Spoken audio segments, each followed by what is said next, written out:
Okay, Paul Z asked a question. One thing that always kept me from traveling is the language.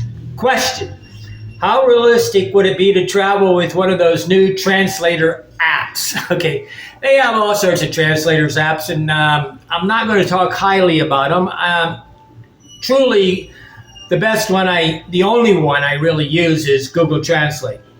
But he also wants to thank me for the long format videos. Okay, the answer is yes, language deters a lot of people. In Europe, they're not really afraid of languages because they only have to go like 200 miles to get a different language. Inside the United States, we have to. Oh, let's see. Maybe I'll leave that on. That's how I'm going to do this. Okay. The point is this. This fear is really kind of a waste of energy if you're an English speaking person. If you're Russian, yeah, you better learn English. But language is the least problem you're going to have traveling. Okay. The world wants to sell to the United States, and they want to sell to the 25 overdeveloped countries. The 25 underdeveloped countries want to do it. Yes, you have people in Europe that refuse to speak English with you. You have people in Canada that are Quebecois that just are obnoxious and won't talk in English. But most of your hotels will, because why? They want money. But we are like babies. Okay, when you learn a language, we're a baby. How does a baby learn a language? First of all, they say, I'm going to tell you at the end how to use Google Translate to learn, okay? I'm going to tell you and I'm going to show you how to use Google Translate to learn. Okay, but let me give you some preface here. We're like babies. What we do is we learn a word by repetition. So you say mama, mama, mama, and the baby eventually starts to repeat. So when somebody says a word, I instantly repeat it out loud, okay? And then I also write it down, or I start logging these words in. It only takes about 300 words before you're kind of a little bit conversational. But we learn. Unless you say out loud, I can't learn languages or I'm dumb at languages. Anything you say out loud is really like 50 times more important than what you think. The minute that you commit to the fact that you can't learn a language, yeah, you're right. I got to believe you can. Because you've convinced yourself it's sort of a self-prophesizing thing. Trevor Mowat has some really good videos on this fact that what you say out loud becomes true. Okay, so don't say things out loud that are stupid. What you have to do is, the most important thing is learning to move hotels instead of countries, okay? I moved from a cluster of like 3 or 4 hotels to a cluster of 3 or 4 hotels.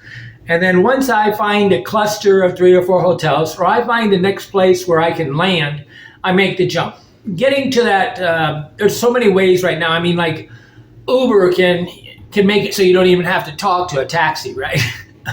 I don't usually use Uber much, but I do find out the price and flag down a taxi. But I like it the fact that they tell me the correct price, except in heavy-duty tourist zones, then they double it, okay? Just like an airplane thing, they will double their prices. Inside the airport is double than if you walk outside the airport for Uber. But I look for this cluster of 3 hotels, and then I move hotels. But we learn one word at a time. So if you're in doubt, you can always stay in a little bit. Like any hotel, usually after about $40, $50 a night, is going to have people that speak English because they have a lot of English clientele. If you walk into a hotel and they're charging you $100 a night and they don't speak English, they don't have any English speakers, you're in a horrible hotel, okay? Most hotels, especially any of the 5-star hotels, would surely, if they're anything worth their salt, would have somebody that speaks English. If they don't, move. Okay.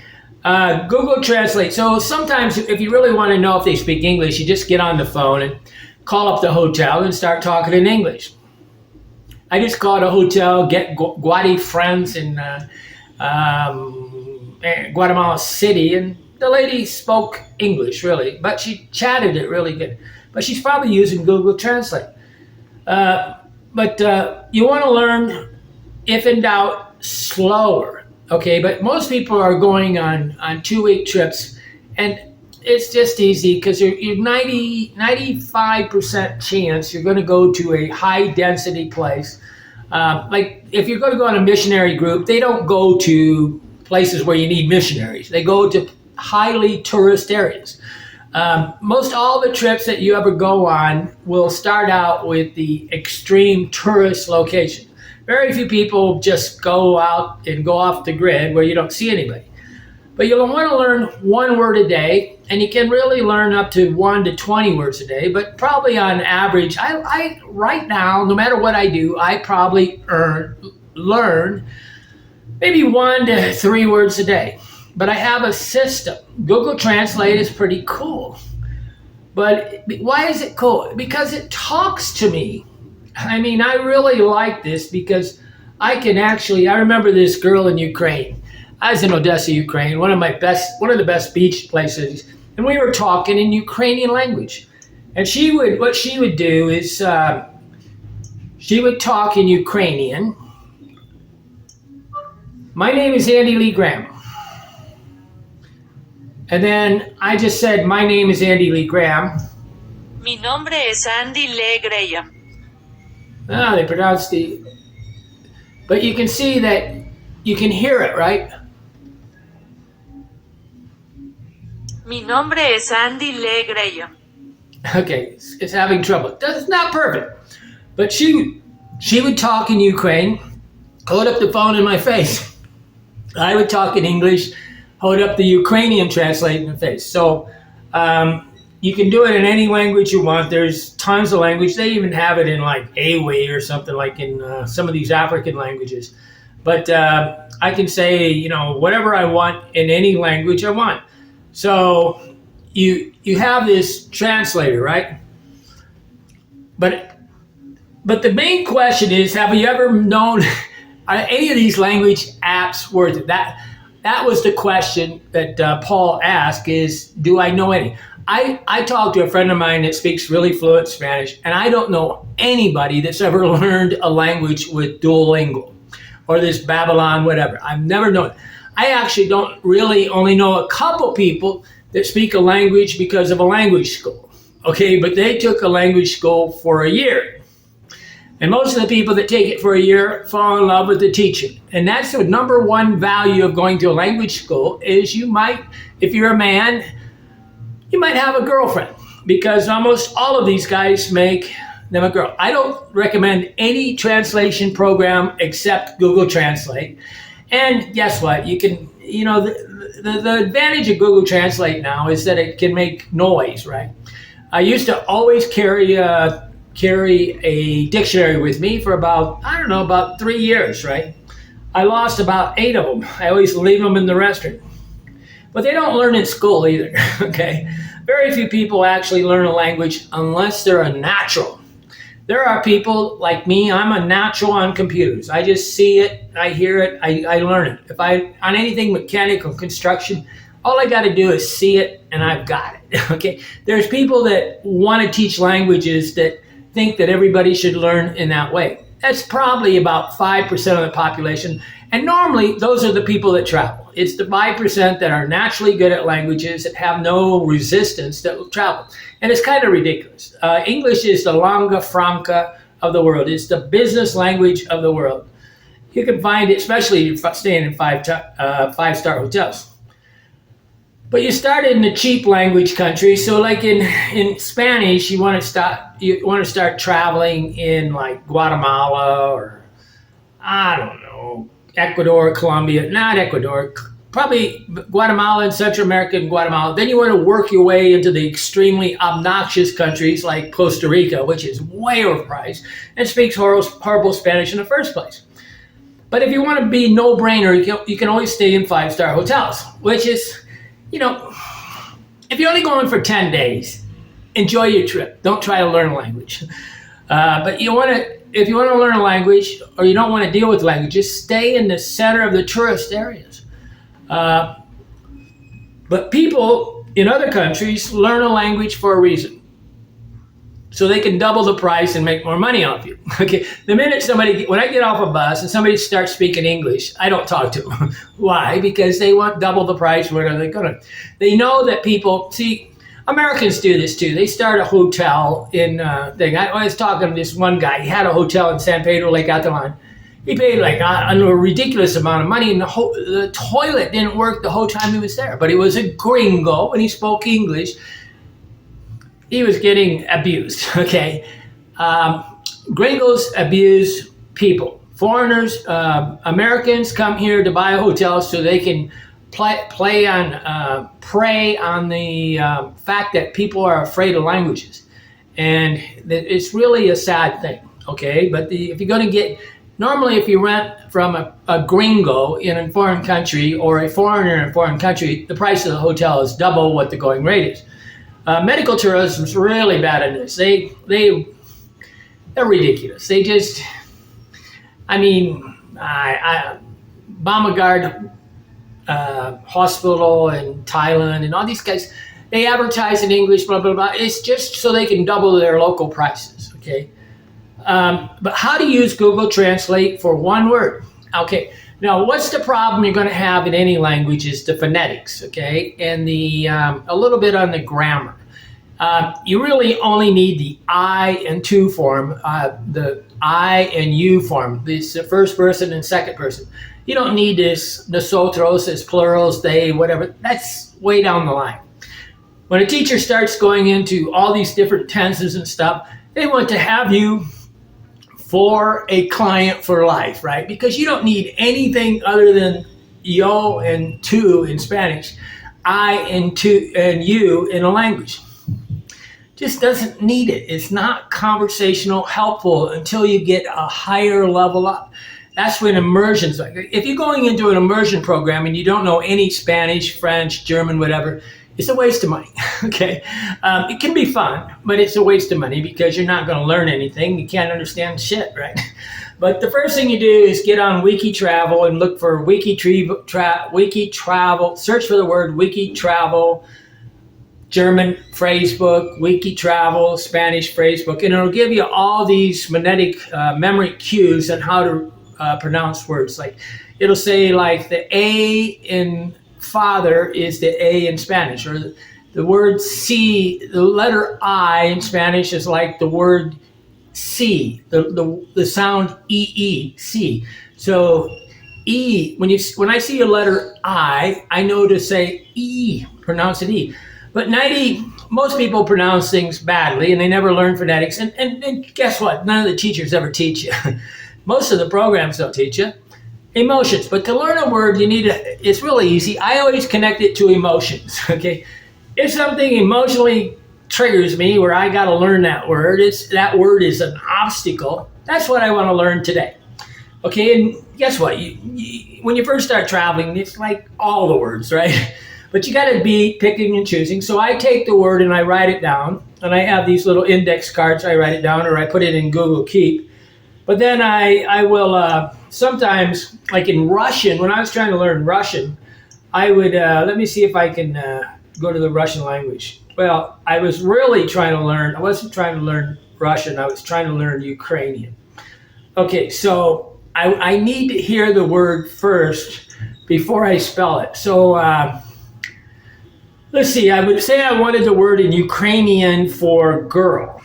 I can type in girl. Well, I learned to voice type. I'll voice type. Girl.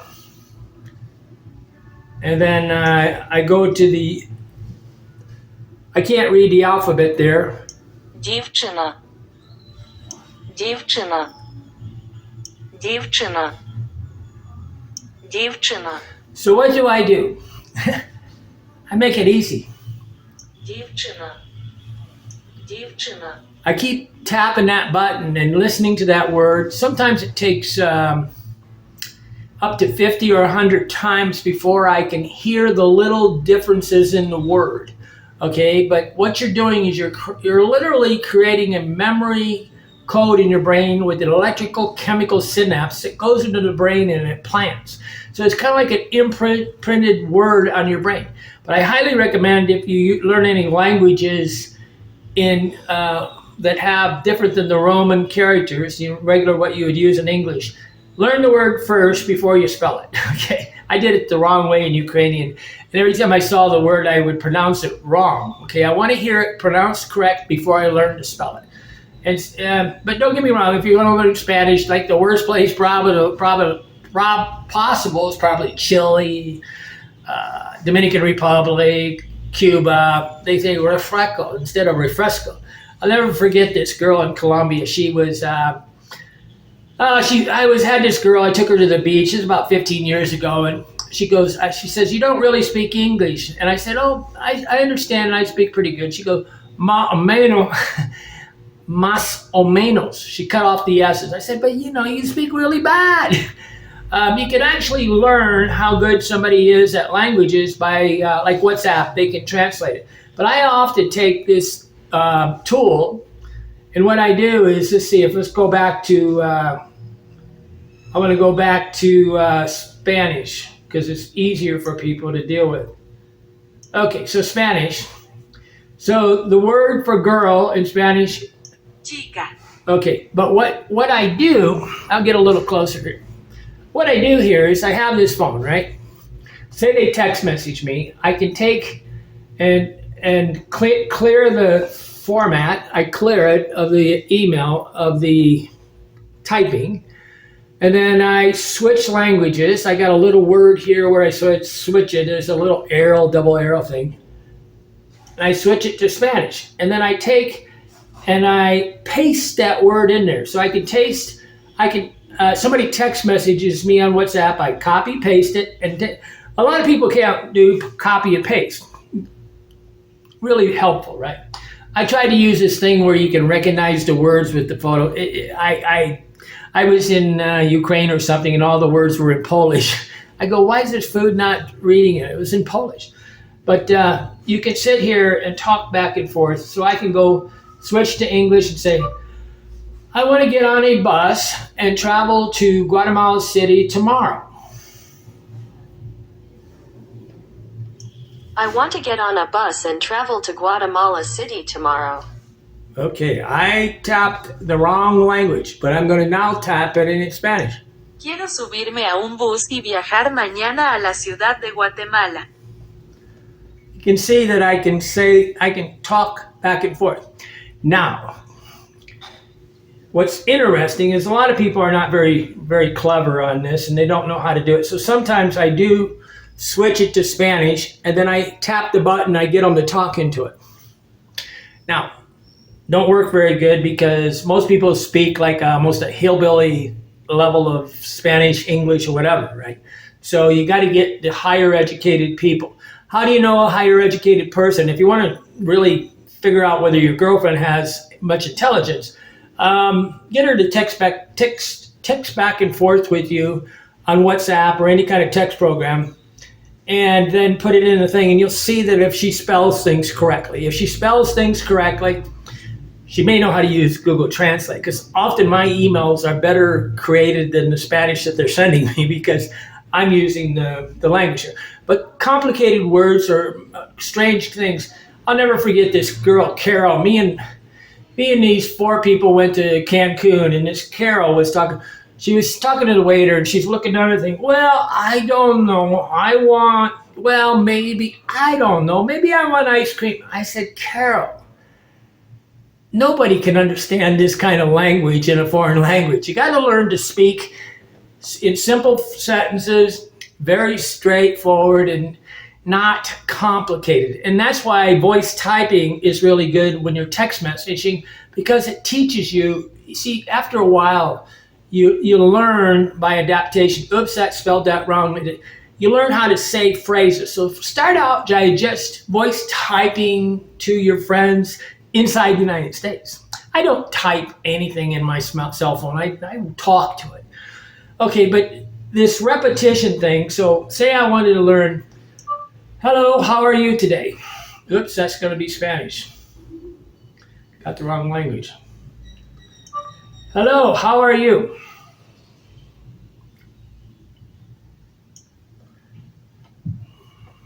Hola, ¿Cómo estás? Hola, ¿cómo estás? Hola, ¿cómo estás? You don't have to speak the language anymore. Okay. But these programs, it's a system. And the best way, I don't know. You got to sit with people you got to get good at this, right? I can sit there and have a chat back and forth with text really fast. Like a Ukrainian girl was following me around. I said to her, please stop following me. You are married.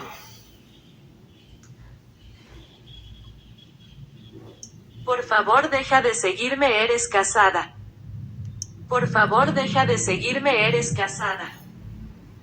She was married, and I said, hey, you're talking too much to me.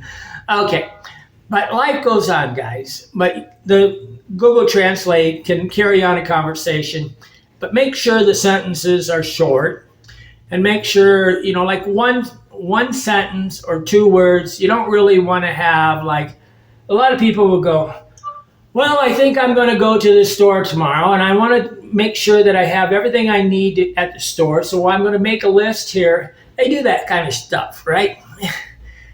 It's ridiculous. A person in English doesn't really capture all the words. Quick phrases, and it works, okay? 1 sentence, 2, 3 words, simple, straightforward, direct. It will teach you how to talk in a succinct, easy to understand way. And don't use slang. I mean, all these slang words like that's cool. Anybody wants to do that, and they call you Mr. Anybody that says Mr., ignore these people, okay? You want to have, hello, sir, how are you? Or Mr. Graham. You don't say, hey, Mr. That's bad English. But you can often tell they're teachers. Okay.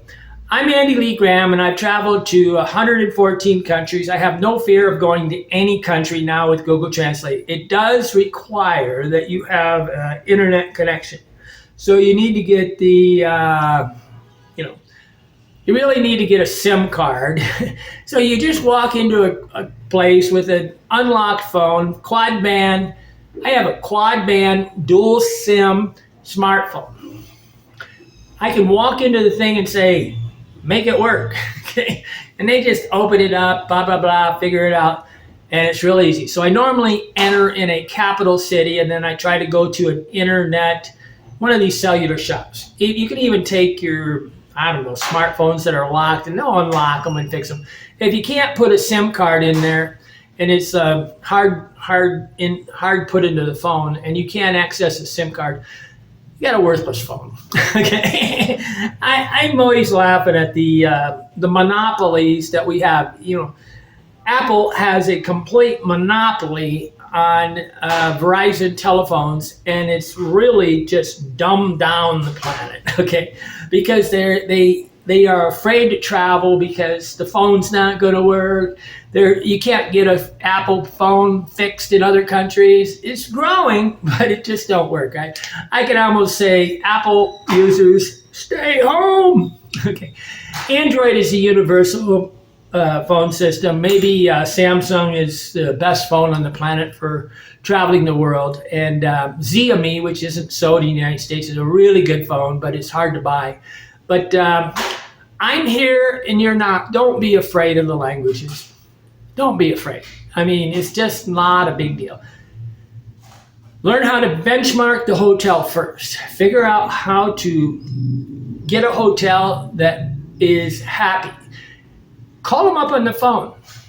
Ask them, just call up every hotel. Normally you can do you get on booking.com, you can do a search for that hotel, and Google search will show where the address is, and they'll give a little phone number there. Call them up, talk to them. If you're going to spend like $50 a night, $100 a night, $300 a night, anything over about $35, I would highly recommend you call the hotel and see if they are emotionally capable. I just caught up this I don't know what, it was in Fort Lauderdale, and it was Days Inn or something. I would never stay at this hotel. Okay, it was like, I was trying to call up Mona, and I called up, talked to 4 different people, and 4 different people were so highly dysfunctional, didn't speak English, didn't understand anything. I spelled out her name. I did everything possible. I repeated it really slowly, and it was a waste of time. Call up the hotels you're going to go to. It's worth the time. See if they're actually, because what they want to do is they want to hide behind all these reservation systems. When you get a reservation for a hotel, what you're doing is reserving the worst room in the hotel. Because once you make a reservation, they can give you the worst hotel in the room. You want to walk the whole hotel before you choose a room. Okay, I'm Andy Lee Graham. I'm here and you're not. Why not? I'm on the way to Florida here on Saturday. Then I'm going to spend about a month in Monterey, California. Become a Patreon. Patreon gives you like a contiguous conversation with me where I'll read your emails, and I like people to send me emails. I just told a friend yesterday, send me emails. Don't feel guilty sending me emails. I'm a speed reader. I love emails. But I'm not going to sit around and play games with a person that thinks they're going to get information from me for free. I'll make videos, but you're not going to get a contiguous, caring communication with Andy Lee Graham, because life is too short. Hit that subscribe button.